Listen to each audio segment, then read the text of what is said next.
Good evening, welcome to 7 PM live show. ఇన్ని రోజులుగా తెలంగాణ పునర్వ్యవస్థీకరణ రాష్ట్రానికి సంబంధించిన పునర్వ్యవస్థీకరణ బిల్లుపైన చర్చ ముగిసింది. ఇక ఇప్పటి నుంచి అస్థిన కేంద్రంగా పరిణామాలు జరగబోతున్నాయి. ఇవాళ ముఖ్యమంత్రి మాట్లాడిన తీరు కానీ లేదా సీమాంధ్ర ప్రాంతానికి సంబంధించిన నాయకులు చేస్తున్న వ్యాఖ్యలు కానీ మరొక దశలో రాష్ట్ర విభజనను అడ్డుకుంటామని చెప్తాను. నిజంగానే సాంకేతికపరమైన సమస్యలు కానీ లేదా న్యాయపరమైన సమస్యలను అడ్డం పెట్టుకుని రాష్ట్ర విభజన ఆపుతారా? అది సాధ్యమయ్యే విషయమేనా? ఇదే ఇవాళ చర్చనీయాంశం. చర్చలో పాల్గొనేందుకు తెలంగాణ జేఏసీ నాయకులు విఠల్ గారు, అదేవిధంగా కాంగ్రెస్ నాయకులు ఆర్డి విల్సన్ గారు ఉన్నారు. Good evening sir. విఠల్ గారు, ఇవాళ రాష్ట్ర పునర్వ్యవస్థీకరణ బిల్లు 2013 పైన చర్చ ముగిసింది. మరొక దశలో న్యాయ పోరాటం చేసైనా సరే ఇంకా కొన్ని సాంకేతిక కారణాలు చూయించి విభజన ప్రక్రియను అడ్డుకుంటామని సీమాంధ్ర ప్రాంత నాయకులు అంటున్నారు. దీనికంటే ముందు 14 రాష్ట్రాలు ఏర్పాటైనాయి. ఆ వరుసలో చూసుకుంటే కనుక అక్కడ వచ్చిన సాంకేతిక సమస్యలను చూసుకుంటే కనుక తెలంగాణ రాష్ట్ర విభజనను, రాష్ట్ర ఏర్పాటును అడ్డుకోవడం లేదా ఆపటం అనేది సాధ్యమయ్యే విషయమేనా? కేంద్రానికి లేదా దేశంలో ఉన్నటువంటి న్యాయశాఖలు కానీ, సుప్రీంకోర్టుకు సంబంధించిన న్యాయవాదులు కానీ, లేదా కేంద్రంలోని హోంశాఖలో ఉన్నటువంటి రాజ్యాంగ నిపుణులకు మించి ఇవాళ రాష్ట్రంలో రాజ్యాంగ నిపుణులు వాళ్ళకైనా గొప్ప వాళ్ళు car.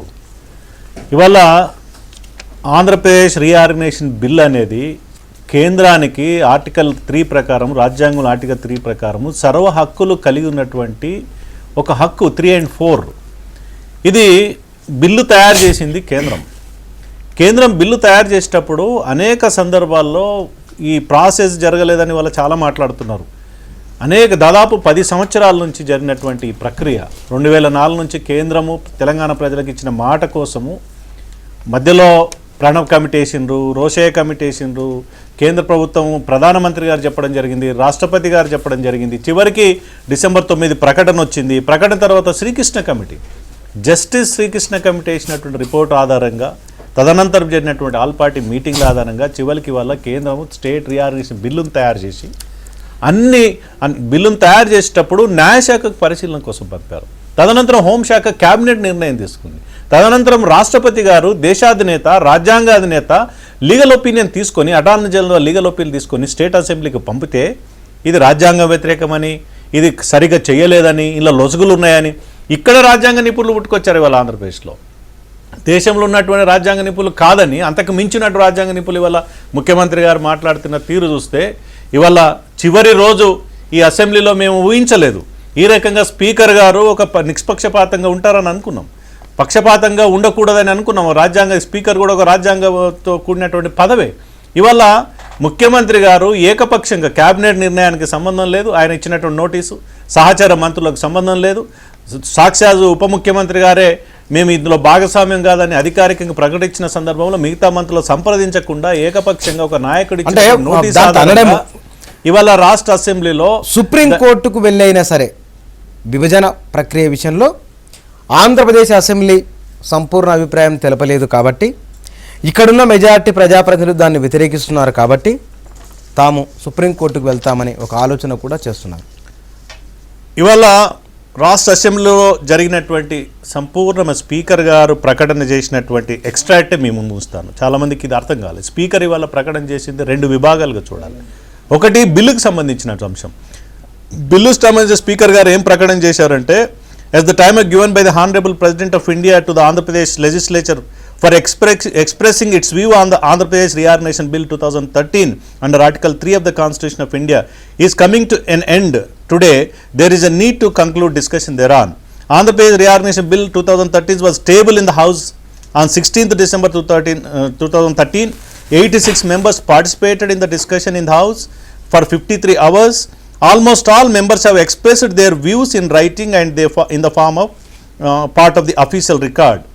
The proposals for amendments expression views in writing by the members on the clauses numbering 9072 received from the members will also part of the official record. As agreed in the Business Advisory Committee, the meeting of these records will be submitted to the Honorable President of India. ఇది ఒక ప్రకటన.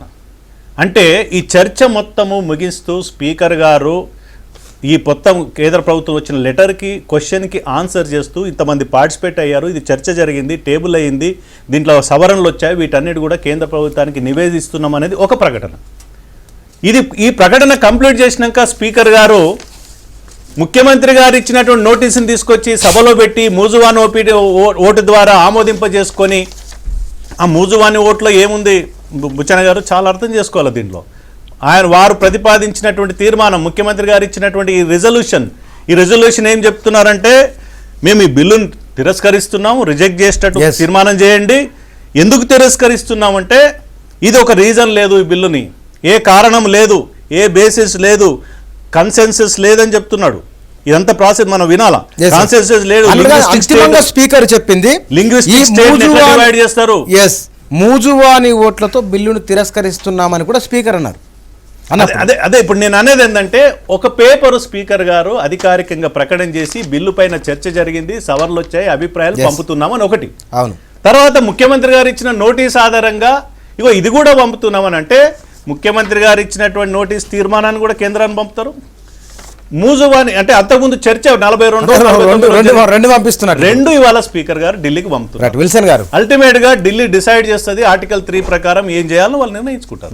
Wilson గారు, ఇక్కడ స్పీకర్ని తప్పట్టడం సరైనది కాదు. ఆయన నిబంధనలకు లోబడి ఆయన న్యాయ నిపుణులతో మాట్లాడుకొని చాలా స్పష్టంగా ఆయన వైఖరి తీసుకున్నారు. చాలా హుందాగా వ్యవహరించాడు స్పీకర్. ఎందుకు చెప్తున్నానంటే, ఆయన తెలంగాణ బయాస్ తీసుకోలేదు, సీమాంధ్ర బయాస్ తీసుకోలేదు. చర్చ ఇందాక విఠల్ గారు అన్నట్టు 86 మంది మాట్లాడారు, దీనిపైన యూస్ ఎక్స్ప్రెస్ చేశారనేది ఒకటి ఎస్టాబ్లిష్ చేశాడు. అదే సమయంలో సీఎం గారు సభానాయకుడిగా ఇచ్చిన నోటీస్ పైన మెజారిటీ ఒపీనియన్ను ఈ బిల్లు తిరస్కరించి పంపమన్న ఒపీనియన్ని మూజువాని ఓటు ద్వారా వెనక్కి పంపించారు. ఇక్కడ నేను చెప్పదలుచుకున్న ఒక ప్రధాన ఇష్యూ ఏంటంటే, అసలు ఈ బిల్లు అసమగ్రంగా ఉందనే విషయంలో ఎవరికి ఇంకొక అభిప్రాయం లేదు. తెలంగాణ వాళ్ళకి ఇంకొక అభిప్రాయం లేదు, సీమాంధ్రల వాళ్ళు కూడా ఇంకొక అభిప్రాయం లేదు. అందరూ అసమగ్రంగా ఉందని అన్నారు. ఫర్ ఎగ్జాంపుల్ ఏంటి, తెలంగాణ వాళ్ళు 10 సంవత్సరాల ఉమ్మడి రాజధాని రాజ్యాంగంలో లేదు కాబట్టి మేము దాన్ని వ్యతిరేకిస్తున్నాం అని చెప్పారు. ఇందాక కొద్దిసేపటి క్రితం కేసీఆర్ గారు పింఛన్లు ఇట్లాంటి మాకు అభ్యంతరం అని చెప్పన్నారు. అంటే తెలంగాణలో ఉన్న నాయకులకు కూడా ఈ బిల్లు పైన అభ్యంతరాలు ఉన్నాయి. తెలంగాణ నాయకులకు ఎట్లాంటి అభ్యంతరాలు ఉన్నాయో సీమాంధ్రలో ఉండే నాయకులు కూడా అంతే అభ్యంతరాలు ఉన్నాయి. వీటన్నిటినీ ఎస్టాబ్లిష్ చేస్తూ కేసీఆర్ గారు ఎలా మాట్లాడారో, హరీష్ రావు ఎలా మాట్లాడారో అలాగనే సీఎం గారు కూడా మాట్లాడారు. తేడా ఏం లేదు. అసమగ్రంగా ఉందని కేసీఆర్ గారు అన్నారు, హరీష్ రావు అన్నారు, కేటీఆర్ అన్నారు. అసమగ్రంగా ఉందని సీఎం గారు అన్నారు. అంటే అందరిది ఒకే అభిప్రాయం. అంటే టోటల్గా బిల్లు అసమగ్రంగా ఉందనే విషయంలో ఎవరికి భిన్నాభిప్రాయాలు లేవు. ఇంకోటి కూడా ఏంటంటే, రాష్ట్రపతి నేరుగా ఈ బిల్లు రాయడు. ఆయన ఒక పిఏని పెట్టుకొని ఇంకొకరిని పెట్టుకొని రాయడు. మన క్యాబినెట్ ఇచ్చిన సిఫార్సులు బేస్ చేసుకొని ఆయన ఈ బిల్లు ఆంధ్రప్రదేశ్ పంపించాడు. ఇక్కడ ఒక కీలకమైన విషయం ఏంటంటే, రాష్ట్రపతి ఆయన బిల్లు పంపించేటప్పుడు అందులో లోటుపాట్లు ఉంటే దాన్ని సరిచేయాల్సిన బాధ్యత రాష్ట్ర అసెంబ్లీది కాదు, ఖచ్చితంగా జీఓఎం పార్లమెంటుది ఆ బాధ్యత. అయితే పార్లమెంటే పక్కదారి పట్టించింది రాష్ట్రపతి అనేది ఒక అభియోగం వచ్చింది. ఎవరు పెట్టిన అభియోగం? సీఎం గారు పెట్టారు, సీమాంధ్ర నాయకులు పెట్టారు, సీఎం గారు అందరిలోనూ అభియోగం ఉంది. అయితే అక్కడ నేను ఒక నిమిషం నాకు టైం ఇవ్వండి, ఎందుకంటే విఠల్ గారు 10 నిమిషాలు చెప్పారు కాబట్టి. ఎందుకు చెప్తానంటే, ఆల్రెడీ సీఎం గారు ఒక లేఖ రాశారు హోంశాఖకి. లేఖ రాస్తే ఏంది, ఇది చిత్తుప్రతిని పంపించారు, ఇంకా ఫైనల్ బిల్ కాదని పంపించారు. హోంశాఖ ఇచ్చిన లేఖ స్పష్టమైన సాక్ష్యం ఉంది మనకి, దానికి ఇదేమి రహస్య డాక్యుమెంట్ ఏం కాదు. కాబట్టి రెండోసారి బిల్ రావాలా, సవరించిన బిల్ రావాలా. వచ్చిన తర్వాత ఇక్కడ ఇది పార్లమెంట్ బిల్లు, రాష్ట్రంలో అసెంబ్లీకి ఏ అధికారం లేదంటున్నారు. అంటే అసలు రాష్ట్రం కేంద్రం కలిసి పనిచేస్తుంటుందా, లేకపోతే రాష్ట్రం సపరేట్గా పనిచేస్తుంటుందా? అంటే మనది ఫెడరల్ వ్యవస్థ, లేకపోతే ఏమన్నా మనం ఇంకొక వ్యవస్థ? ఫెడరల్ సిస్టంలో నేనేమంటానంటే, రాష్ట్రాల అభిప్రాయాలకు విలువ లేకపోతే అసలు పంపించాల్సిన అవసరం ఏంటి? పార్లమెంటే డిసైడ్ చేయొచ్చు కదా. అంటే ఇక్కడికి వచ్చిందంటే అర్థం ఏంటంటే, ఇక్కడ యూస్ కి వాల్యూ. అంతిమంగా మీరు సీఎం గారు ఆర్గ్యుమెంట్ తో మీరు ఏకీభవిస్తున్నారు. నేనే ఏకీభవించడం కాదు, కేసీఆర్ గారు కూడా ఏకీపించారు, హరీష్ రావు ఏకీపించారు, ఎవరు డినై కాల. కిషన్ గారు, ఇప్పుడు ఈ బిల్లులో సరే ఎక్కడైనా తప్పులు జరిగాయా, లేకపోతే ఇంకేదైనా మిస్టేక్స్ ఉంటే సవరణలు కోరచ్చు. ముఖ్యమంత్రి గారి వారా మొత్తం ఆంధ్రప్రదేశ్ సంబంధించిన ముఖ్యమంత్రి అయి ఉంటే, లేదా సీమాంధ్ర ప్రాంతానికి సంబంధించిన ప్రతినిధి అయి ఉంటే, రాష్ట్ర విభజన ద్వారా సీమాంధ్ర ప్రాంతానికి ఈ రకంగా అన్యాయం జరుగుతుంది, మాకు ఇవి కావాలి, రాజధానికి ఇది కావాలి, విద్యా సంస్థలు కావాలి, బిల్లులో ఉన్నాయి ఇవన్నీ. No, no. బుచ్చన్న గారు బిల్లులో ఉన్నటువంటి సీఎం గారు షెడ్యూల్ ఒక సీమాంధ్ర నష్టం గురించి చెప్పలేదు. 13 షెడ్యూల్లో ఉన్న సీఎం అంశాలు గారు ముఖ్యమంత్రి గారు విద్యుత్ విన్నవించి ఉంటే విషయంలో బాగుండేది. కానీ వాళ్ళ మొత్తం ఏకంగా ముఖ్యమంత్రి గారి అభిప్రాయం ఆయన ప్రతిపాదించిన రిజల్యూషన్ కూడా నేను ఒక 1 minute ఇస్తే నేను చదవగలుగుతాను. ద హౌస్ 2 మాటలు చెప్పండి. అయితే ఈ బిల్లులో ముఖ్యమంత్రి గారి అభిప్రాయం ఏంటంటే ఈ బిల్లు ఆ రాష్ట్ర విభజనకి ఎలాంటి కారణాలు లేవు ఆయన చెప్పినటువంటి భాగం. ఈ బిల్లులో ఉన్న ఆయన ప్రతిపాదించిన రిజల్యూషన్లో రాష్ట్ర విభజనకి ఎలాంటి కారణాలు లేవు, రాష్ట్ర విభజనకి ఎలాంటి బేసిస్ లేదు, రాష్ట్ర విభజన కాన్సెన్సస్ జరగలేదు, ఏకాభిప్రాయం రాలేదు. ఇది లింగ్విస్టిక్ ఒక నిమిషం సార్, ఒక నిమిషం గారు, లింగ్విస్టిక్ భారతదేశంలోనే మొదటి లింగ్విస్టిక్ స్టేట్ ఎట్లా డివైడ్ చేస్తారని కేంద్ర ప్రభుత్వాన్ని ప్రశ్నిస్తూ వాళ్ళ తీర్మానం ప్రవేశించడం జరిగింది.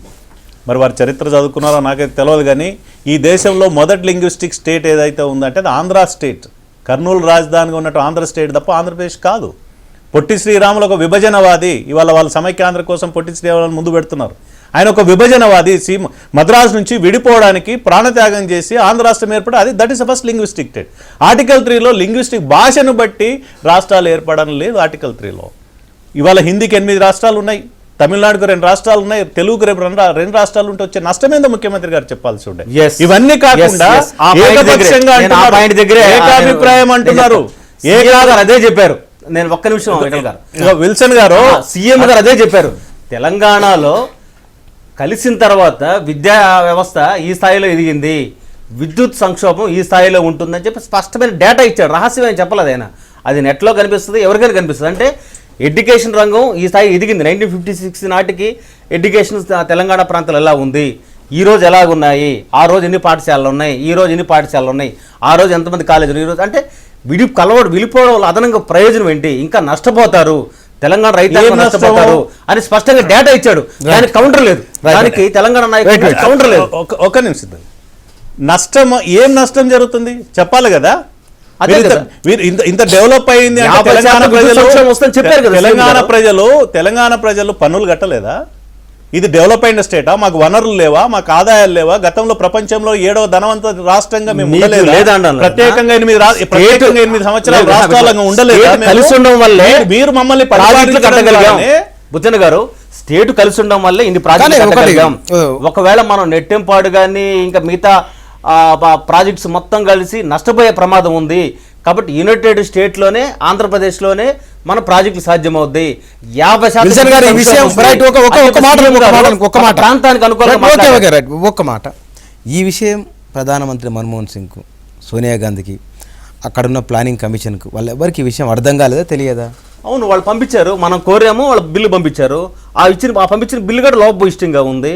అసలు ఎయిమ్స్ లేవు, ఆబ్జెక్ట్. ఇప్పుడు ఈ రాష్ట్రాన్ని విడదీయడం వల్ల తెలంగాణ ప్రజలకు అదనంగా ఎట్ట మేలు జరుగుద్ది అనేది ఒకటి చెప్పాలా. లేకపోతే ఒక రాష్ట్రం విడదీస్తే సీమాంధ్ర ప్రజలు నష్టపోతారు అని వాళ్ళు ఫీల్ అవుతున్నారు. ఎందుకు రాజధాని హైదరాబాద్ నుంచి మేము దూరంగా వెళ్ళిపోతే మాకు ఉపాధి అవకాశాలు పోతాయని. మరి ఎట్ట వాళ్ళని మళ్ళీ తిరిగి సంతోషపెట్టాల దగ్గర క్లారిటీ లేదు. విఠల్ గారు, నిజంగానే వారు వ్యక్తం చేస్తున్న భయాలు, అనుమానాలు ఎంత మేరకు వాస్తవం ఉందనుకోవచ్చు? ఇప్పుడు వాళ్ళ భయం అంతా ఒకటే. హైదరాబాద్లో కొంతమంది పెట్టుబడిదారులు, సామాన్య ప్రజల భయం కాదు ఇది. కొంతమంది పెట్టుబడిదారులు అక్రమంగా అధికారాన్ని అడ్డం పెట్టుకొని లక్షలాది ఎకరాల భూమిని వాళ్ళ కబ్జాలో పెట్టుకొని ఇల్లీగల్ రెగ్యులరైజ్ చేసుకొని ఇష్టానుసారంగా వాళ్ళకి ఇష్టం ఉన్న రీతిలో డెవలప్మెంట్ చేశారు. కాబట్టి రేపు తెలంగాణ రాష్ట్రంలో తెలంగాణ ప్రభుత్వం అంటూ వస్తే వీటన్నిటిపైన, ఈ పాలసీల విధానాలపైన రివ్యూ చేసి ఎక్కడో అక్రమంగా సంపాదించిన భూములు గుంజుకుంటారన్న భయంతో కొంతమంది వేళ్ల మీద దుష్ప్రచారం కాదు. ఒక నిమిషం మీరు వినండి, మీకు అవకాశం ఇచ్చే. ఇంకొక భయం ఏంటంటే, ఇంతకాలం మేము ఆంధ్రలో ఉద్యోగాలు మేమే పొందినాం 13 జిల్లాల్లో, తెలంగాణ ఉద్యోగాలు కూడా మేమే పొందుతూ ఉన్నాం 60 సంవత్సరాలుగా. రేపు రాష్ట్ర విభజన జరిగితే తెలంగాణలో మేము ఉద్యోగాలు చేసే అవకాశం ఉండదు కదా, అక్రమంగా ఇల్లీగల్గా ఉద్యోగాలు పొందే అవకాశం ఉండదు కదా. రెండో భయం. మూడో భయం వాళ్ళకి ఏంటంటే, నీళ్లు రావేం. ఇంతమంది అక్రమంగా నీళ్లు మేము 1వ పంటకు, 2వ పంటకు, 3వ పంటకు, అవసరమైతే 4వ పంటకు కూడా నీళ్ళు వదులుకున్నాం. పోతిరేడుపాడికి అక్రమంగా నీళ్లు తీసుకుపోగలిగినాం. రేపు ఇక్కడ దీనిపైన ట్రిబ్యునల్స్, బోర్డులు, అటానమస్ బోర్డులు వస్తే మరి న్యాయబద్ధంగా వాటా అప్పుడు పోవాల్సి వస్తుంది. కాబట్టి తెలంగాణకు న్యాయబద్ధంగా వాటా దక్కితే మాకు అన్యాయం జరుగుతుంది కదా అనేటువంటి భయాందోళనలు మనసులో ఉన్నాయి. పైకి చెప్పరు, పైకి మీకు అన్యాయం జరుగుతుంది, మీకు అన్యాయం జరుగుతుంది అని చెప్తారు. విద్యుత్ గురించి చెప్పారు ముఖ్యమంత్రి గారు, తెలంగాణ అంధకారం అవుతామని. అది తెలంగాణ అంధకారం అని సమైక్య ఆంధ్రప్రదేశ్లో తెలంగాణ అభివృద్ధి చెందిందని ఒకవైపు చెబుతూనే విడిపోతే విద్యుత్ సంక్షోభం వస్తుందని అంటే అంటే మీరు అసంబద్ధంగా తెలంగాణ ప్రేమిస్తున్నాడు కాబట్టి మీరు అసంబద్ధంగా అభివృద్ధి చెందినట్టే చేసినట్లే కదా. మీరు ఒకవైపు కాకి లెక్కలు, దొంగ లెక్కలు, సెక్రటరీ కూర్చొని కొంతమంది అధికారులు ఇచ్చిన లెక్కల గురించి మాట్లాడుతున్నటువంటి ముఖ్యమంత్రి గారు విభజన జరిగితే ప్రభుత్వ ఉద్యోగి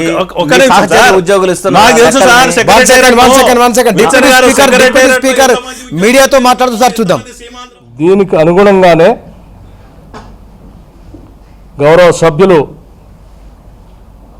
దాదాపు 86 మంది మాట్లాడారు. మిగతా వారు రాతపూర్వకంగా ఇచ్చారు. చివరికి బిల్లులోని క్లాజెస్ పైన కూడా రాతపూర్వకంగా ఇచ్చారు.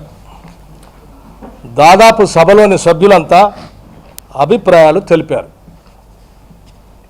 53 గంటల 5 నిమిషాలు పైబడి సభ్యులంతా మాట్లాడి మిగతా వాళ్ళు రాతపూర్వకంగా ఇవ్వటం కూడా జరిగింది. ఇప్పటి వరకు విభజన జరిగినటువంటి రాష్ట్రాలలో ఉదాహరణకి ఉత్తరప్రదేశ్ కానీ, మధ్యప్రదేశ్, బీహార్ లాంటి రాష్ట్రాల్లో కూడా ఇంత విస్తృతంగా ఇంత ఎక్కువ మంది అభిప్రాయాలు వ్యక్తపరిచే దాంట్లో పాల్గొనలేదు. దీంతో పూర్తిగా ఆర్టికల్ 3కి సంబంధించి గౌరవ రాష్ట్రపతి గారి ఆదేశాలను పూర్తిగా పాటించడం జరిగింది. దీనికి అనుగుణంగానే గౌరవ సభాపతి గారు సభ్యుల అభిప్రాయాలను ముగిసినట్లుగా ప్రకటించి అభిప్రాయాలను గౌరవ రాష్ట్రపతి గారికి నివేదించడం జరుగుతుంది అని స్పష్టం చేశారు. దీంతో ఆంధ్రప్రదేశ్ రీఆర్గనైజేషన్ బిల్ 2013కి సంబంధించి గౌరవ రాష్ట్రపతి గారి ఆదేశాలను పూర్తిగా అమలు చేయటం జరిగింది, గౌరవించడం జరిగిందని తెలియజేస్తా ఉన్నాను. రాష్ట్ర ఏర్పాటు విషయంలో చట్టం చేసేటువంటి పూర్తి సంపూర్ణ అధికారం పార్లమెంటుకు మాత్రమే ఉంది. ఈ కార్యక్రమం నిర్వహించడానికి శాసనసభ అభిప్రాయాలను తెలుసుకునేటువంటి ప్రక్రియ దీనితో ఈరోజుతో ముగిసింది.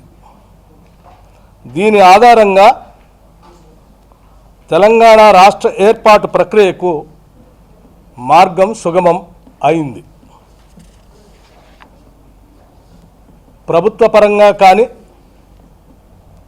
లేక అనాధికారంగా తీర్మానాలు ఆర్టికల్ 3 ప్రకారం నిర్దేశించబడలేదు.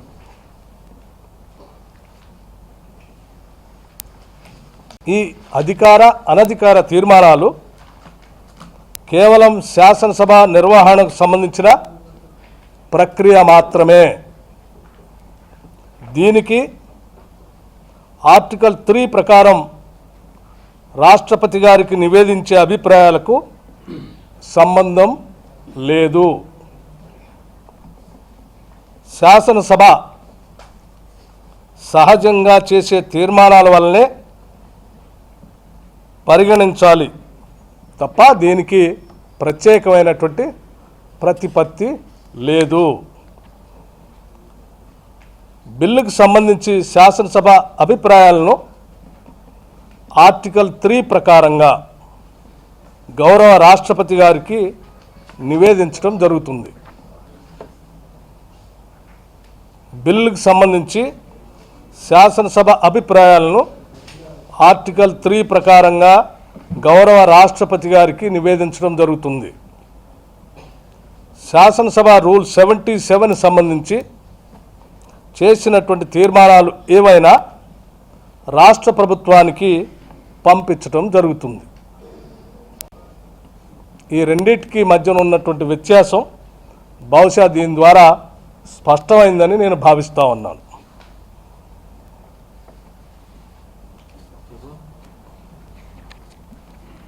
దీనితో ఇన్ని రోజులుగా శాసనసభలో ఆంధ్రప్రదేశ్ రాష్ట్ర పునర్విభజనకు సంబంధించినటువంటి చర్చలు ముగిశాయని, ముగిసినటువంటి అభిప్రాయాలని గౌరవ రాష్ట్రపతి గారికి నివేదించడం జరుగుతుందని గౌరవ సభాపతి గారు కూడా సభలో స్పష్టం చేసినటువంటి విషయాన్ని కూడా మరొకసారి మీ అందరికీ గుర్తు చేస్తూ ఉన్నాం. కానీ తీర్మానాన్ని కూడా రాష్ట్రపతికి పంపిస్తారు, తీర్మానాన్ని కూడా రాష్ట్రపతికి పంపుతారు అని సీమాంధ్ర నేతలు చెప్తున్నారు. మీరేమంటారు? వ్యక్తుల అభిప్రాయాల కంటే కూడా రాజ్యాంగం నిర్దేశించినటువంటి రూల్స్ ప్రకారంగా ఆయా శాసనసభ నిర్దేశించుకున్నటువంటి రూల్స్కి అనుగుణంగానే ప్రక్రియలన్నీ జరుగుతూ ఉంటాయి. ఇది సహజంగా రాజ్యాంగ పరంగా ఏర్పడినటువంటి ప్రజాస్వామ్య దేశంలో జరిగేటువంటి ప్రక్రియ. ఈ ప్రక్రియలో భాగంగానే నేను ఇప్పటికే చాలా స్పష్టంగా ఒకసారి మీ దృష్టికి తీసుకొని వచ్చాను. ఆంధ్రప్రదేశ్ రీఆర్గనైజేషన్ బిల్ 2013 సంబంధించి ఆర్టికల్ 3 రాజ్యాంగం ప్రకారం అభిప్రాయాలని శాసనసభ పరిధిలో తెలుసుకొని ఆ అభిప్రాయాలను నేరుగా రాష్ట్రపతి గారికి నివేదించడం జరుగుతుంది. శాసనసభ రూల్ 77 ప్రకారం ఆంధ్రప్రదేశ్ శాసనసభ రూల్ 77 ప్రకారం సంబంధించి తీసుకున్నటువంటి ఏ తీర్మానాలైనా రాష్ట్ర ప్రభుత్వానికి పంపించడం జరుగుతుంది. ఇటువంటి తీర్మానాలు రాజ్యాంగానికి సంబంధించినటువంటి తీర్మానాలు కానీ, ఆంధ్రప్రదేశ్ శాసనసభ పరిధిలో లేనటువంటి తీర్మానాలు కానీ, పార్లమెంటో రాజ్యాంగ ప్రకారం తీసుకోవాల్సినటువంటి అంశాలపైన ఈ సభలో గతంలో కూడా కొన్ని తీర్మానాలు చేయటం జరిగింది. ఆ తీర్మానాలు ఆంధ్రప్రదేశ్ శాసనసభ రూల్ 77 ప్రకారంగా జరిగినాయి తప్ప, ఆ 77 ప్రకారంగా తీసుకున్నటువంటి తీర్మానాలు రాష్ట్ర ప్రభుత్వానికి నివేదిక పంపించడం వరకే పరిమితమైనవి తప్ప తన పరిధిలో లేనటువంటి అంశాలను ప్రభావితం చేయడానికి ఎక్కడా ఎక్కువగా ఉపయోగపడలేదు. అంటే ఇప్పుడు తీర్మానం బ్లఫ్ చేస్తున్నారు సార్ సీమాంధ్ర ప్రజల్ని. దీనిని పరిగణలో తీసుకోవాల్సిందిగా మీ ద్వారా తెలియజేస్తాం.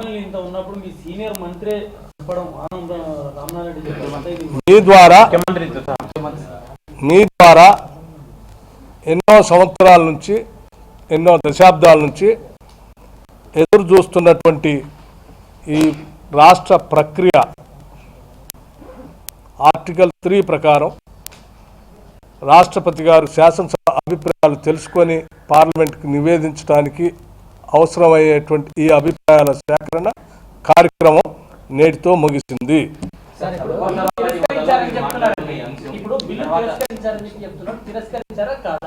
ఆర్టికల్ 3కి సంబంధించి, రాజ్యాంగంలోని ఆర్టికల్ 3కి సంబంధించి గౌరవ రాష్ట్రపతి గారు ఆంధ్రప్రదేశ్ శాసనసభకి అభిప్రాయాలను తెలుసుకోవడం కోసం పంపించినటువంటి కార్యక్రమం రాజ్యాంగ నిబంధన ప్రకారం. ఆ అభిప్రాయాలు తెలుసుకునే కార్యక్రమంలో భాగంగా ఇప్పటివరకు మాట్లాడినటువంటి సభ్యుల వివరాలు, వారి వ్యక్తపరిచిన సభ్యుల అభిప్రాయాలు అన్నిటినీ కూడా కలిపి స్పష్టంగా గౌరవ రాష్ట్రపతి గారికి నివేదించడం జరుగుతుందని సభలో స్పష్టంగా చెప్పడం జరిగింది. నేను మరొకసారి మీకు చదివి వినిపించడానికి కూడా నాకు ఎటువంటి అభ్యంతరం లేదు. దయచేసి Andhra Pradesh reorganisation bill 2013 was tabled in the రాష్ట్ర పునర్వ్యవస్థీకరణ బిల్లు కేవలం అభిప్రాయాలు మాత్రమే తెలుసుకోవడానికి వచ్చిందని డిప్యూటీ స్పీకర్ బట్టి విక్రమార్క అంటారు. అదేవిధంగా ఇక్కడ జరిగిన ఓటింగ్ కానీ తిరస్కరణ వీటికే సంబంధం లేదు. ఆర్టికల్ 3 ప్రకారం రాష్ట్రపతి రాజ్యాంగం ప్రకారమే రాష్ట్రపతికి సంబంధించిన విషయాన్ని వివరిస్తూ తెలంగాణ రాష్ట్ర ఏర్పాటుకు మార్గం సుగమమైందని బట్టి విక్రమార్క అభిప్రాయపడుతున్నారు, చెప్తున్నారు ఆయన. విల్సన్ గారు, ఇందాక మీరు డిప్యూటీ స్పీకర్ గారు మాట్లాడింది మీరు విన్నారు. ఆయన చెప్పిన 2 విషయాలు కేవలం అభిప్రాయాలు మాత్రమే తెలుసుకోవడానికి వచ్చింది. రూల్ విధానసభ రూల్ 77 రూల్ ఇక్కడ జరిగిన చర్చలను విషయాలను మొత్తం ఆ వివరాలన్నింటినీ రాష్ట్ర ప్రభుత్వానికి ఇవ్వాలి. అకార్డింగ్ టు కాన్స్టిట్యూషన్ ఆర్టికల్ 3 ఇవ్వడం జరుగుతుంటుంది సహజంగా అన్నాడు ఆయన. దాని పరిధిలో అది విధానసభ తీసుకుపోయి మనం కేంద్రానికి తెచ్చే అవకాశం లేదు. భయాలు, అనుమానాలు, ఆందోళన అనవసరము అనే ఒక అన్యాపదేశమైన సంకేతం కూడా డిప్యూటీ స్పీకర్ ఇచ్చేసారు. ఓకే, వారి దానికి స్పందించే ముందు ఇందాక విఠల్ గారు అన్నారు, మేము చెప్పాము ముందు ఇది మాట్లాడండి దీని మీద, దాని తర్వాత అక్కడికి అంటే అక్కడికి వస్తే ఇంక మనం మాట్లాడడానికి ఏముండదు. ఆయన మాట్లాడింది జనాలకు వెళ్ళింది కదా. హైదరాబాదు అనే విషయంలో సీమాంధ్రులకు ఆందోళన ఉంది. హైదరాబాద్ విషయంలో క్లారిటీ లేదు. పెట్టుబడిదారుల గురించి కదా ఆందోళన. రాష్ట్రం కలిసిన రాష్ట్రంలో హైదరాబాదులో దాదాపు 1956 తర్వాతనే దాదాపు కేంద్ర సంస్థలన్నీ వరుసగట్టాయి. అదేవిధంగా 140 ఫార్మా కంపెనీలు వరుసగట్టాయి. వేలాది ఉద్యోగాలు ఉన్నాయి. ఇది సామాన్యుడి గుండె చప్పుడిది. అలా కాకుండా రాజగోపాల్ గారి గురించో, రాయబడి సాంబశివరావు గారి గురించో, కావూరు సాంబశివరావు గారి గురించో బాధపడడం లేదు. కామన్ మ్యాన్ వాళ్ళ ప్రయోజనం ఏంటి? మేము ఇక్కడ దాదాపు 60 ఏళ్ళుగా ఉన్నాము, మా బిడ్డల భవిష్యత్తు ఏంటి అనేది సీమాంధ్ర ప్రజల్లో సాధారణ వ్యక్తుల్లో ఉంది. అది ఆ విషయం కేసీఆర్ గారు నెల్లూరు పైన, ఒంగోలు పైన అక్కడుండే ప్రజల గుండె చప్పుడు అర్థం అవుద్ది. విఠల్ గారి అర్థం అవుద్ది, నేను కాదన్న. అయితే మిగతా అంశాలని పక్కన పెడితే సామాన్యుడికి సామాన్యుడి గుండె చప్పుడు అదే వాడు బాధ. కాబట్టి మేము పెట్టుబడిదారుల గురించి సీమాంధ్రులు ఆందోళన చేయడం లేదు. అంటే కీలకమైన హైదరాబాద్ విషయంలో నేను అదే చెప్తున్నాను బ్రదర్. హైదరాబాద్ విషయంలో ఒక క్లారిటీ లేదు. క్లారిటీ లేకుండా అసలు ఈ బిల్లు సమగ్రం ఎలా అనగలరు? సరే, అది పక్కన పెడదాం. ఇప్పుడు డిప్యూటీ స్పీకర్ గారు సబ్జెక్ట్ వద్దాం. డిప్యూటీ స్పీకర్ గారు ఆయన చెప్పింది ఏంటంటే 77 బిల్లు మీద ఆంధ్రప్రదేశ్ ప్రభుత్వానికి ఇస్తారు. అసలు జరిగిందే ఆంధ్రప్రదేశ్ ప్రభుత్వం మొత్తం మీద చర్చ జరిగింది. అసెంబ్లీలో జరిగిన ఈ చర్చ సమగ్ర చర్చ అవుతుంది. అసలు ప్రతిపక్ష నాయకుడే మాట్లాడలేదు. మీరు జాగ్రత్తగా వినలేదు. 86 మంది సభ్యులు మాట్లాడితే మిగతా వాళ్ళంతా అఫిడవిట్ల ద్వారా, లేఖల ద్వారా ఇచ్చారు.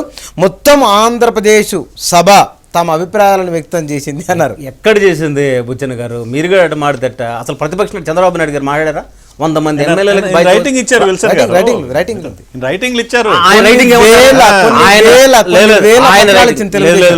పయ్యావల్ కేసు తప్ప ఆ పార్టీ నుంచి ఎవరు మాట్లాడలేదు.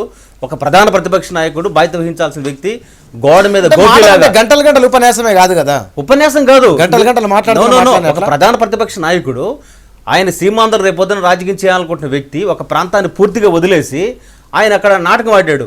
కాసేపు పయ్యావల్ కేసుతో నేను ఎక్కడికి వస్తున్నా, కాసేపు ఆయన మా రావుల చంద్రశేఖర్తో మాడిచ్చాడు, ఈ డ్రామా ఆడాడు. వైఎస్ఆర్సీపీ ఆల్రెడీ విభజనవాదానికి వాళ్ళు కట్టుబడి ఉన్నారు, అది అర్థమైపోయింది. నేనేమంటానంటే డిప్యూటీ సీపీ ఆయనకి గడ ఇప్పుడు జరిగిన చర్చ అంతా గడ కేవలం 5 రోజుల పాటు చర్చ జరగకుండా ఆఫ్ చేశారు. మరి ఆయన ఆ సభ జరపగలిగారా డిప్యూటీ స్పీకర్ గారు? విల్సన్ గారు ఒక హైదరాబాద్ మీద ఒక అంశాన్ని నేను చెప్పాను. హైదరాబాద్ మీద ఎందుకు ఆందోళన ఉండాల్సిన అవసరం ఉందో చెప్పాను. వారంటారు ఇక్కడే ఫార్మాస్యూటికల్ కంపెనీలు ఉన్నాయి, ఇక్కడే అన్ని కంపెనీలు ఇక్కడే పెట్టారు, దేశవ్యాప్తంగా ఉన్న కంపెనీలను ఇక్కడ పెట్టడం జరిగింది. రేపు విభజన జరిగితే మాకు ఉద్యోగాలు ఎట్లా అని అంటున్నారు. ఉద్యోగాలు 2 రకాలుగా ఉంటాయి బుచ్చన్న గారు. ఒకటి ప్రభుత్వ ఉద్యోగం అయితే, 2 ప్రైవేట్ కంపెనీల ఉద్యోగం. ప్రైవేట్ కంపెనీల ఉద్యోగంలో భారతదేశంలో నాకు తెలిసి రాజ్యాంగం ప్రకారము ఎక్కడ కూడా రిజర్వేషన్స్ లేవు. క్యాస్ట్ రిజర్వేషన్ అక్కడ లేదు, బీసీ ఎస్సీ ఎస్టీ రిజర్వేషన్ కూడా ప్రైవేట్ కంపెనీలో రిజర్వేషన్ లేదు.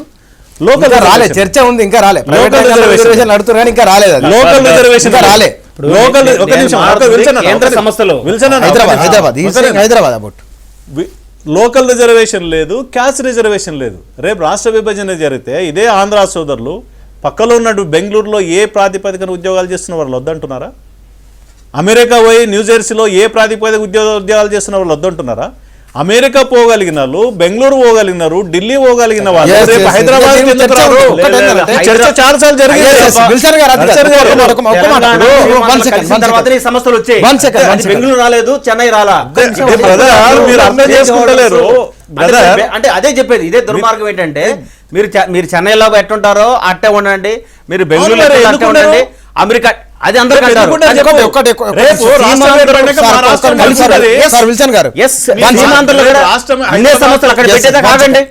హైదరాబాద్ తో కూడిన తెలంగాణ రాష్ట్రం ఏర్పడినప్పుడు ఎన్ని ఎట్లున్నారో రేపు కూడా అట్లనే ఉంటారు. Right. ఎవరేం వద్దన్నారు. ఒక మాట విల్సన్ గారు నిజంగానే ఉండడం వేరే హక్కు వేరు. మీకున్న ఈ భయమో అనుమానమో లేకుంటే కనుక ముందు జాగ్రత్తనో ఏదో అనుకోవచ్చు.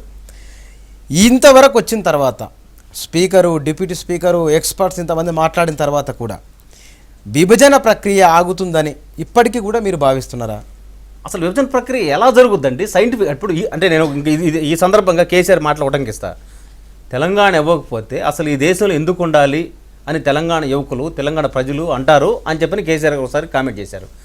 నేను కూడా ఏమంటున్నానంటే, మా హక్కులు గుర్తించకుండా, మా సమస్యలు గుర్తించకుండా మమ్మల్ని ఉన్న ఫలాన బయట నెడితే అసలు మేము ఈ దేశంలో ఎందుకు ఉండాలని సీమాంధ్ర ప్రజల్లో కూడా రావచ్చు. అంటే మనం ఈ దేశం విచ్ఛిన్నానికి దారితీస్తున్నామా లేదా దేశ ఐక్యత దారితీస్తున్నామా దగ్గర మనం చూసుకోవాలి. అందుకే నేనేమంటానంటే, మిగతా ప్రాంతాల్లో విభజన ఎట్ట జరిగింది? నవ్వుకుంటూ హ్యాపీ మూడ్లో జరిగింది. అట్టగా తీర్మానం జరిగింది. అట్ట కాదు కదా, 5 రోజుల పాటు సభ జరపని. నిజంగా టీఆర్ఎస్ నాయకులకు తెలంగాణ రావాలనుకుని ఉంటే 5 రోజుల పాటు సభ జరపని ఎందుకు అడ్డుకుంటారు? విఠల్ గారికి ఉంది ఆ చిత్తశుద్ధి కాదన్నాం. ఒక్క నిమిషం విఠల్ గారు ఇందాక స్పీకర్ గారు మాట్లాడుతూ కూడా ఒక మాట అన్నారు, బహుశా అది విల్సన్ గారు వినట్లుంది. విన్నా దేశంలో చెప్పండి బుచ్చన్న గారు, ఇందులో చాలా పెద్ద కాన్స్పిరసీ ఉంది. దురదృష్టవశాత్తు అంటే విల్సన్ గారికి సామాజిక ప్రో ఉండొచ్చు, నేను కాదన్న కానీ ఆ కాన్స్పిరసీ నేను కాదన్న ఇవాళ ఈ వితండవాదంతో, ఈ మొండివాదంతో సీమాంధ్ర ప్రజల్ని కూడా మోసం చేస్తున్నారు నాయకులు. అక్కడ ప్రజలకు ఏం కావాలో ఒక్కడంటే ఒక్క నాయకుడు మాట్లాడతాడు విభజన ద్వారా. అరే విభజన ద్వారా అంటే ఇప్పుడు మొత్తం చర్చ బయట దేశమో ప్రపంచం వింటే ఈ మొత్తం చర్చని దేశమో ప్రపంచ నాయకులు వింటే వాళ్ళకి ఏమర్థమైంది అంటే, మొత్తం ఆంధ్ర ప్రాంత ప్రజలు ఆంధ్ర ప్రాంతం తెలంగాణ ప్రజల మీద, తెలంగాణ వనరుల మీద ఆధారపడి బతుకుతున్నారు. విడిపోతే పాపం వాళ్ళు అన్యాయం అయిపోతారు, ఆగమైపోతారు అన్నటువంటి వాదన తీసుకొస్తున్నారు. అది కరెక్ట్ కాదు.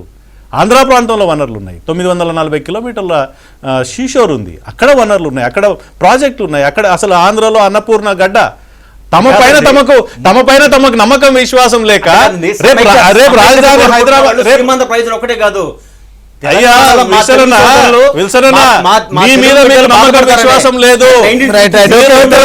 ఒక ప్రాంతం మీద ఆధారపడి ఇంతకాలం రాజకీయాలు చేశారు, ఆ ప్రాంతం ఆధారపడ్డారు.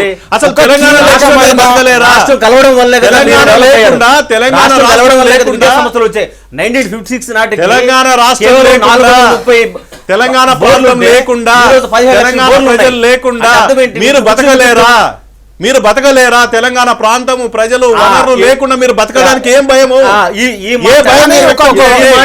రాష్ట్రం కలవాలని కోరుకున్నప్పుడు కానీ మీరు కానీ లేకపోతే 1972లో ఇందిరాగాంధీ గారు ఆ రోజు మాట్లాడారు.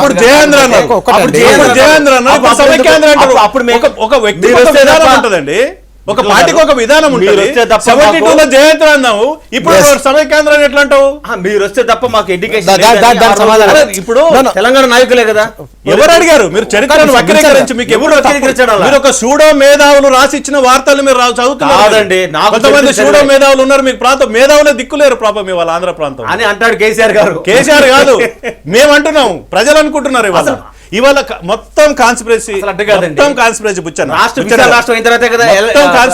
ఇవి చరిత్ర 15 ఏళ్ళ నుంచి జరిగింది. ఎందుకు విభజన, ఎందుకని మొత్తం కాన్స్పిరసీ వల్ల ముఖ్యమంత్రి గారు ప్రవేశపెట్టిన నోటీసులో ఏముందంటే, చాలా స్పష్టంగా ఈ నోటీసు ద్వారా తీర్మానం చేసి, ఈ తీర్మానం కాపీ తీసుకుపోయి ఢిల్లీలో సుప్రీంకోర్టులో ఇప్పటికే లాయర్లు మాట్లాడుకున్నారు, హరీష్ సాల్వే లాంటి వాళ్ళతో మాట్లాడుకొని సుప్రీంకోర్టులో కేసు వేసి ఈ రాష్ట్ర విభజన ద్వారా స్టే తెచ్చుకొని రాష్ట్ర విభజన ఆపుకోవాలనే కుటిల యత్నంలో భాగంగానే ఇవాళ notice.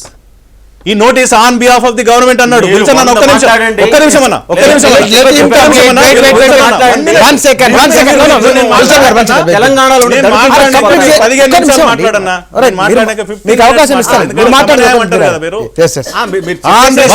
On receipt of the government resolution given notice by the chief by the Kiran Kumar Reddy is before the house. Those who are for the resolution please say aye, those who are against the please say no. Ayes are wait అంటే motion move అయింది. On behalf of government Kiran Kumar Reddy గారు ఎట్లా motion move చేస్తాడు, ఎట్లా notice ఇస్తాడు? Government అంటే ఏంది? రాజ్యాంగం ప్రకారం కౌన్సిల్ ఆఫ్ మినిస్టర్స్ కదా. ఒక ఉప ముఖ్యమంత్రి ఉన్నాడు, ఒక దళిత ఉప ముఖ్యమంత్రి ఉన్నాడు, ఆయన సంప్రదించాల్సిన అవసరం లేదా? తెలంగాణ మంత్రులు ఉన్నారు, తెలంగాణ 52 మంది ఎమ్మెల్యేల మద్దతుతోటే కదా నువ్వు ముఖ్యమంత్రిగా నిలబడ్డావు. ఎట్లా నువ్వు అడ్డుకుంటావు? ఎవరికి చెప్పినావు నువ్వు? గవర్నమెంట్ అంటే నువ్వు ఒక్కడవా? నీకు మొత్తం ప్రజలందరూ ఓట్లేసి గెలిపించారా? నీకు డైరెక్ట్ ఎలక్షన్స్ ఉన్నాయా భారతదేశంలో? నీకు ఒక సీల్డ్ కవర్ ముఖ్యమంత్రివి, ఒక సూడో మేధావి. ఇవాళ తెలంగాణ అడ్డుకుంటాం, మా తెలంగాణ అంటారు 30 మార్కర్ 32 కర్, నువ్వు 30 మార్కర్ కావు 32 మార్కర్ కావు.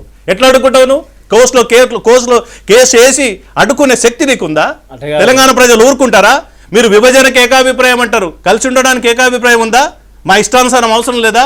మేము ఒప్పుకోకుండానే మీతో బలవంతంగా ఒక బానిసలాగా బతకాలా సమైక్య రాష్ట్రంలో? ఇవన్నీ ప్రశ్నల్ని కాదని ఒక వితండవాదంతో, అహంకారపూరితో తెలంగాణ ప్రజల్ని అవహేళన చేస్తూ, అవమానపరుస్తూ 1000-1200 విద్యార్థుల సావులకు కారణమయ్యి ఇంకా అడ్డుకుంటాం, సుప్రీంకోర్టులో కేసు అడ్డుకుంటామంటే ఇవాళ తెలంగాణ అగ్నిగుండం అవుతుంది. ఎట్లా బతుకుతారో చూస్తాం మేము కూడా. బాగా చెప్పారు. ఇప్పుడు విఠల్ గారు చెప్పిందంటే, ఏ సూడో మేధావులు, ఏ అజ్ఞానులు అయితే ఉద్యమం పేరుతో ఉన్మాద రెచ్చగొట్టి 1000 మంది అమాయకపు యువకుల్ని బలి చేశారో అలాంటి వాళ్ళు సూడో మేధావులు అవుతారు, అలాంటి వాళ్ళు కుహనా మేధావులు అవుతారు. ఈరోజు సీఎం గారు వాస్తవానికి మీ ఉద్దేశంలో గవర్నమెంట్ అంటే ఎవరు? మీరు చెప్పేది గారు గవర్నమెంట్ అంటే ఎవరు? ఒక డెఫినేషన్ చెప్పండి. Who is government? Vithal garu, who is government? Chief minister alone is the government, and the council of ministers is the government. Muchchan garu, Vithal గారు ఒక ఎంప్లాయ్. నేను కార్పొరేషన్ చైర్మన్ చేశాను, నాకు గవర్నమెంట్లో ఏం జరుగుతుందో తెలుసు, దళితులకు ఎట్ట మేలు జరుగుతుందో తెలుసు, విశాల రాష్ట్రంలో దళితులకు ఎట్ట మేలు జరుగుతుందని కూడా నాకు ఒక అంచనా ఉంది. ఆయన కూడా ఎంప్లాయ్ కదా. ఆయన ఉద్యోగం మాత్రమే, ఆయన ఉద్యోగం చైర్మన్ ఉంటే ఎక్కువ, మేము ఉద్యోగం అంటే తక్కువ. మేము అయితే మీరు సూడో మేధావులు అన్నారు కదా, ఈరోజు కిరణ్ కుమార్ రెడ్డి గారు మాట్లాడుతుంది చాలా స్పష్టంగా. ఆయన తెలంగాణకు అనుకూల వాదం ఇచ్చారు. అసలు అది మీరు అర్థం చేసుకోండి. ఆయన ఏం వాదం చెప్పండి? 15 నిమిషాలు చెప్పారు కదా, మాకు 2 నిమిషాలు అవకాశం ఇవ్వండి మధ్యలో ఇంటరప్ట్ చేయకుండా. ఆయన చెప్పింది ఏంటి? 1956 ముందు ఎలక్ట్రిసిటీ సమస్య ఏంటి, ఈరోజు 2013 నాటికి పరిస్థితి ఏంటి, ఎడ్యుకేషన్ ఆ రోజు ఏంటి? నా టైం నాకు కేటాయించండి. తర్వాత మీరు చర్చ అనేది నిజంగానే కనుక ముఖ్యమంత్రి గారు తీసుకొచ్చిందంటే చర్చలో వాల్యుబుల్ పాయింట్స్ చుట్టూ కనుక డిబేటబుల్ అయితే కనుక డిబేట్ చేసేది. 1970 కరెంట్ ఇక్కడ అది మళ్ళీ టాపిక్. నేను అనేది ఒకటే, ముఖ్యమంత్రి గారు చెప్తున్నది ఇప్పుడు న్యాయ వ్యవస్థను మేము ఆశ్రయిస్తామని చెప్పడం కానీ, లేదంటే కనుక ఫిబ్రవరి 3 లేదా 4వ తేదీన ఢిల్లీకి వెళ్ళి రాష్ట్రపతిని కలిసి ఆపుతామని అంటున్నారు. ఈ స్థాయికి వచ్చిందాన్ని ఇందాక డిప్యూటీ స్పీకర్ మాట్లాడింది ఇంతమంది విన్న తర్వాత కూడా మళ్ళీ వెనక్కొద్దు. ఇక్కడ నుంచి నేనేమంటానంటే, మీరు చెప్పేది నేనేం దాన్ని కాదండో నేనేం చేయను. నేనేమంటానంటే, ఇక్కడ సీఎం గారు చాలా స్పష్టంగా తెలంగాణకి అనుకూలంగా వాయిస్ ఇచ్చాడు ఆయన. ఎందుకంటే తెలుగు వాళ్ళము మనందరం కలిసి ఉండడం వల్ల ఈ ప్రయోజనాలు ఉన్నాయి. 1956లో మన పరిస్థితి ఏంటి, ఈరోజు 2013 నాటి పరిస్థితి ఏంటి, తెలంగాణలో డెవలప్మెంట్ ఉందనేది సీఎం గారు సొంతంగా చెప్పింది. ఆయన సొంత కవిత్వం కాదు, అది డేటా చెప్పాడు. శ్రీకృష్ణ కమిటీ రిపోర్ట్ ఉంది, అన్నీ ఉన్నాయి. అయినప్పటికీ కూడా ఆయనను పోయిరా హస్తిని అన్నట్టు అయినప్పటికీ కూడా విడిపోవాలనుకునే భావోద్వేగం ఉంటే దాన్ని ఎవరు కాదనరు. డెమోక్రసీలో ఎవరికైనా విడిపోవాలని ఆలోచన విడిపోతారు. ఇంకోటి కూడా చెప్తున్నాను విఠల్ గారికి ఈ సందర్భంగా, అసలు భారతదేశంలో అగ్రకులాలతో మేము ఎందుకు బతకాలని ఈరోజు కాదు, మా పితామహుడు బాబాసాహెబ్ అంబేద్కర్ ఆ రోజే కమ్యూనల్ స్టేట్స్ కోసం పోరాటం చేశారు. అసలు రెడ్ల దగ్గర మేము పనిచేసేది ఏంటి, కమ్మల దగ్గర మేము పనిచేసేది ఏంటి, అగ్రకులాల దగ్గర ఉండడం ఏంటి, మాకు కమ్యూనల్ స్టేట్స్ ఇమ్మన్నాడు. విడిపోవాలనే హక్కు ఉండేది ఎవరికి ఉంటుంది? దళితులకు ఉంటుంది, బలహీన వర్గాలకు ఉంటుంది. మమ్మల్ని ఎంతకాలం చూడండి, స్వతంత్ర ఆంధ్రప్రదేశ్లో 56 సంవత్సరాల్లో మీరు హక్కునే గౌరవిస్తే, ఒక్క నిమిషం సార్, ఒక్క నిమిషం మాట్లాడండి. విడిపోవాలనే ఆలోచన ఉంటే ఈ దేశంలో దళితులు విడిపోవాలి, ఈ దేశంలో నుంచి ఒక 4-5 రాష్ట్రాలు చేసుకోవాలా, ఎస్టీలు 4-5 రాష్ట్రాలు చేసుకోవాలా, బీసీలు 4-5 రాష్ట్రాలు చేసుకోవాలా. అంతేగాని కేసీఆర్ గారు పోటీ చేస్తే ఆయన కరీంనగర్లో 5 వెలమలే ఇంకొక కులంకి ఇచ్చాడు ఆయన ఎమ్మెల్యే సీటు. ఆయన పార్టీకి సంబంధించిన చంద్రశేఖర్ గారిని బయటికి పంపాడు. ఆయన పార్టీ ఇంకో అంటే రేపొద్దున ఆయన దళితులు ముఖ్యమంత్రి నేనేమంటానంటే,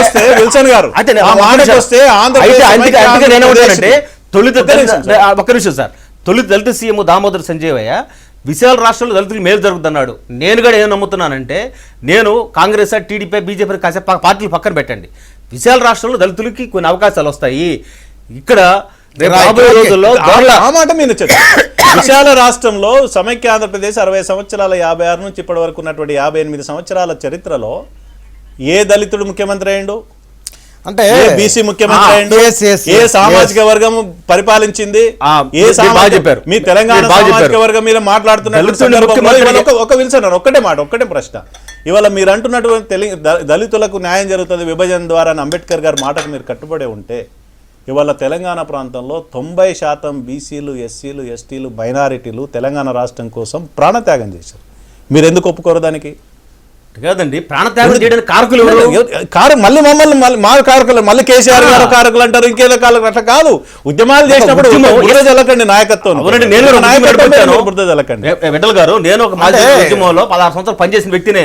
మేము ఉద్యమంలో సాధారణ కార్యకర్తలు బతికి పోరాటం చేయాలా? ఈ సమయంలో కొట్టకూడదు, బలహీనత ఉద్యమం చేయకూడదు, బతికి పోరాటం చేయి. అంతకైతే ఒక చంపు అంతే తప్ప నువ్వు చావడం ఏంటి? అది తప్పు, ఆ కాన్సెప్ట్ తప్పు. కాబట్టి చెప్పడం కూడా తప్పే. అంటే అది పోరాటం అంటారు. ఒకవేళ చంపితే అది పోరాటం అంటాడు, వాడు వీరుడు అంటారు.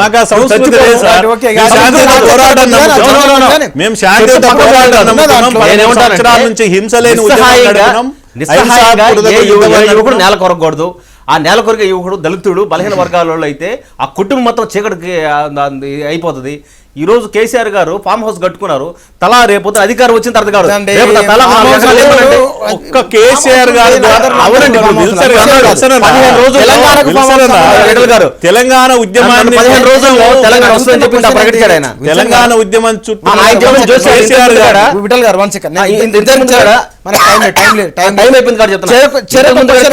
కిరణ్ కుమార్ రెడ్డి వరకే ఉంటాడు. మొదలు మీకు క్వశ్చన్. మీరు అంబేద్కర్ విషయం ప్రస్తావించారు ఇందాక. ప్రజాస్వామ్యం అంటే ఏమిటి, అది సామాజిక ప్రజాస్వామ్యం ఎట్లా ఉండాలి కూడా అంబేద్కర్ స్పష్టమైన నిర్వచనం ఉంది. ఇవాళ ఉన్న ఆంధ్రప్రదేశ్ అసెంబ్లీలో జరిగిన చర్చను, ముఖ్యమంత్రి కిరణ్ కుమార్ రెడ్డి చేసిన ఆర్గ్యుమెంటును అంబేద్కర్ యాంగిల్లో చూస్తే అది డెమోక్రటిక్గా ఉందా, అన్డెమోక్రటిక్గా ఉందా? ఒకటే మాటలో చెప్పండి. ఒకటే మాట అంటే సీఎం గారు ఒకటే చెప్తున్నాడు, తెలుగు కలిసి ఉంటే మంచిది, ఒకవేళ విడిపోదలుచుకుంటే ఆ విడిపోవడం కూడా డెమోక్రటిక్ జరగాలంటున్నాడు సీఎం గారు. మీరు కూడా అబ్జర్వ్ చేసిందంటే సీఎం గారు విభజనకు వ్యతిరేక కాదు. నేను 100 సార్లు చెప్తున్నాను. నేను 100 సార్లు ఆయన స్పీచ్ అబ్జర్వ్ చేశాను. ఆయన తెలంగాణ ఉద్యమానికి వ్యతిరేకం కాదని 100 సార్లు చెప్పాడు. అది అర్థం చేసుకోకపోతే మనం చేస్తే ఇవాళ సీఎం వ్యతిరేకం కాదంటూనే నష్టపోతారు. ఒక్క నిమిషం, నష్టపోతారు కాబట్టి తెలంగాణ ప్రజలు నష్టపోతారు కాబట్టి వీటి అడ్రస్ చేయమన్నారు.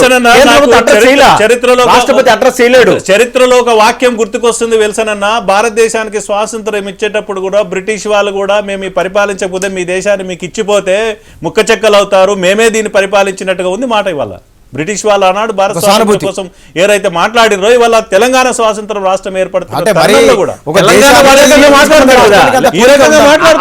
తెలంగాణ సీఎం తీసుకోమన్నాడు కదా ఆయన.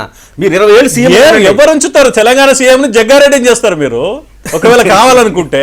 ఇంకెవరో తెలంగాణ వాడే. అసలు ఆ మాటకు వస్తే జగ్గారెడ్డి 100% తెలంగాణ వ్యక్తి. మీ కేసీఆర్ ఒక్క నిమిషం, మా వాడు, మా సీమాంధ్ర ప్రాంతం మూలాలు అయ్యి. ఇప్పుడు నాకు మౌలికమైన ప్రశ్న ఏంటంటే, అంబేద్కర్ పునాదుల మీద ఈ రాజ్యం నిలబడ్డది. రాజ్యాంగం ప్రకారం ఈరోజు కేంద్ర ప్రభుత్వం అయినా, పార్లమెంట్ అయినా, అసెంబ్లీ అయినా ఇవాళ ఆ మౌలికమైన సూత్రాలకు వ్యతిరేకంగా ముఖ్యమంత్రి గారు ప్రవర్తించారు. On behalf of government resolution move చేశారు. ప్రభుత్వం అంటే ఎవరు? మౌలికమైన విషయం విల్సన్ అన్న చెప్పాలి, లేకపోతే ఇంకెవరైనా చెప్పాలి. ప్రభుత్వం అంటే కౌన్సిల్ ఆఫ్ మినిస్టర్స్. రెండోది అదే అంబేద్కర్ గారు ఒక రాష్ట్రంలో ఉన్నటువంటి మైనారిటీ ప్రజలను పీడించినప్పుడు వాళ్ళకు ఆర్టికల్ 3 రక్షణగా ఉండాలి, మైనారిటీ ప్రజలను రక్షించాలంటే ఆర్టికల్ 3 ప్రకారం అవసరం ఉండాలి. కాబట్టి తెలంగాణలో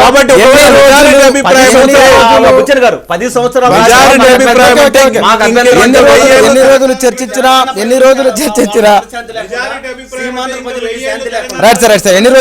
ఉంటుంది.